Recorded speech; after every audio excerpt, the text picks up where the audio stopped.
இப்போ வந்து இந்த படத்தை வந்து வலுக்கட்டாயமாக நீங்கள் வந்து எதிர் அணியில் இருக்கிறவங்களுடைய டெம்ப்ட் பண்ணுற மாதிரியான ஒரு வார்த்தைகளும் பேச்சுகளும் காட்சிகளும் நீங்கள் வச்சுருந்தீங்கன்னா, இதெல்லாம் நீங்கள் வந்து இவ்வளோ வீரியமாக பேசுகிறவங்க சிபிஐ கேட்குற அந்த வேனுக்குள்ளே என்ன கேமரா வச்சுருந்தீங்க அதை காமிங்க, வேனுக்குள்ளே யார் யார் இருந்தது, அந்த கேமரா ஃபுட்டேஜை கொடுங்க அப்படின்னு சொன்னால் நேர்மையாக அதை ஒப்படைச்சிருக்கணும்ல.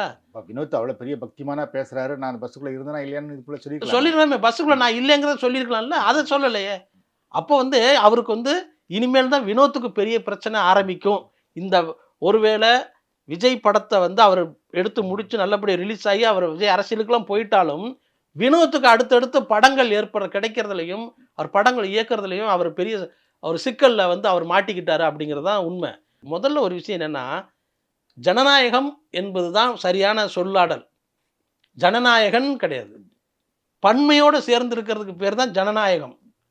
நீ ஒருத்தனா இருக்கிறதுக்கு பேர் ஜனநாயகம். அது உனக்கும் பொருந்தாது, அந்த ஜனநாயகனுங்கிற வார்த்தைக்கும் பொருந்தும் அர்த்தமே இல்லை. நீ அது அந்த இலக்கணப்படி நீ தவறான ஒரு தலைப்பை வச்சுட்டு நான் வந்து தனியாக நிற்பேன் அப்படின்னு சொன்னால் எப்படி? அது ஜனநாயகம் தான் முக்கியம்.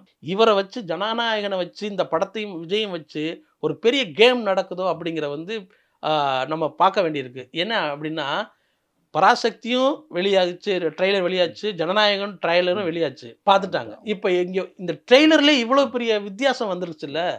அப்போது இவரை விஜயை வச்சு நம்ம வந்து ஒரு மக்கள் மத்தியில் ஒரு பெரிய அனுதாபத்தை ஏற்படுத்தலாம் அப்படின்னு நினச்சிக்கிட்டு யாரோ வந்து விஜய் படத்துக்கு சிக்கல் இருக்குது, இவங்க விஜய் படத்தையும் கொண்டு வர பிரச்சனையே என்னன்னா, புளியை பார்த்து பூனை சூடு போட்டுக்கிட்டது மாதிரி எம்ஜிஆரோட உலகம் சுற்றி வாலியன் படத்துக்கு சிக்கல் வந்துருச்சு.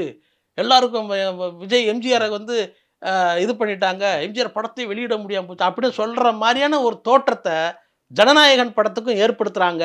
அது யார் டெல்லியிலேருந்து ஏற்படுத்துகிறாங்களா அப்படிங்கிறது தான் நம்ம இங்கே பார்க்க வேண்டியிருக்கு.